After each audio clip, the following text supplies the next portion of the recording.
നമസ്കാരം. പെൻഷനുമായി ബന്ധപ്പെട്ട പുതിയൊരു അറിയിപ്പാണ് ഈ വീഡിയോയിൽ ഷെയർ ചെയ്യുന്നത്. എല്ലാവിധ സർക്കാർ അറിയിപ്പുകളും നിങ്ങളിലേക്ക് എത്തിച്ചേരാൻ ചാനൽ സബ്സ്ക്രൈബ് ചെയ്യുക.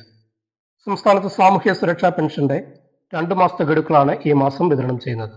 അതായത് 3200 രൂപ.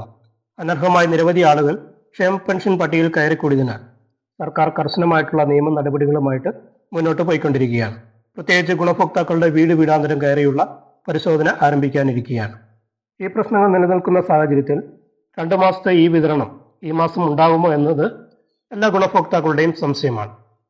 സംസ്ഥാനത്ത് മുമ്പ് തന്നെ പ്രഖ്യാപിച്ച കാര്യമാണ് ഈ ഡിസംബർ മാസത്തോടുകൂടി 2 മാസത്തെ കുടിശ്ശിക തുക വിതരണം ചെയ്തു തീർക്കും എന്നുള്ളത്. 5 മാസത്തെ കുടിശ്ശികയിൽ 1 ഗഡു വിതരണം ചെയ്തു. ഇനിയുള്ളത് 4 മാസത്തെ തുകയാണ്. ഇതിൽ 1 മാസത്തെ തുക കൂടി ഈ മാസത്തെ തനത് തുകയോടൊപ്പം ചേർത്ത് 3200 രൂപ വീതം നൽകുമെന്നാണ് അറിയിച്ചിരിക്കുന്നത്. ഇതിന്റെ നടപടിക്രമങ്ങൾ ഏകദേശം പൂർത്തീകരിച്ചു കഴിഞ്ഞു. DBT സെൽ വഴി ഈ വരുന്ന 25-ാം തീയതിക്കുള്ളിൽ തന്നെ തുക വിതരണം പൂർത്തിയാക്കും എന്ന് തന്നെയാണ് അറിയിപ്പ്. വരുന്ന ദിവസം തന്നെ തുക വിതരണ തീയതി അറിയിപ്പുകൾ എത്തിച്ചേരുന്നതാണ്.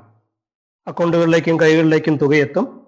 കേന്ദ്ര സർക്കാരിന്റെ വിഹിതം വാങ്ങുന്ന ആളുകൾക്ക് ആധാർ അധിഷ്ഠിത ബാങ്ക് അക്കൗണ്ടുകളിലേക്കാണ് ആ തുക എത്തിച്ചേരുക.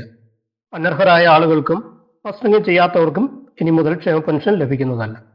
അനർഹമായ ക്ഷേമ പെൻഷൻ വാങ്ങിയവർക്കെതിരായ നിയമ നടപടികൾ സ്വീകരിച്ചു വരികയാണ്. ക്ഷേമ പെൻഷൻ പട്ടികയിൽ അനധികൃതമായി കടന്നുകയറി വൻ തുക തട്ടിയെടുത്ത സർക്കാർ ഉദ്യോഗസ്ഥരിൽ നിന്ന് തുക തിരികെ പിടിക്കാൻ സർക്കാർ നടപടിയെടുത്തു. സർക്കാരിനെ കബളിപ്പിച്ച് അനർഹമായി തട്ടിയെടുത്ത തുക 18% പിഴപ്പലിശയടക്കം ഈടാക്കുന്നതിന് ധനവകുപ്പ് ഉത്തരവിറക്കി. വ്യാജരേഖകൾ ഉണ്ടാക്കിയ ഉദ്യോഗസ്ഥരുടെ പെൻഷൻ റദ്ദ് ചെയ്ത് അനർഹമായി കൈപ്പറ്റിയ തുക 18% പിഴപ്പലിശ സഹിതം തിരികെ ഈടാക്കാനാണ് നിർദ്ദേശം. എല്ലാവിധ സർക്കാർ സേവനങ്ങളും അറിയിപ്പുകളും നിങ്ങളിലേക്ക് എത്തിച്ചേരാൻ ചാനൽ സബ്സ്ക്രൈബ് ചെയ്യുക.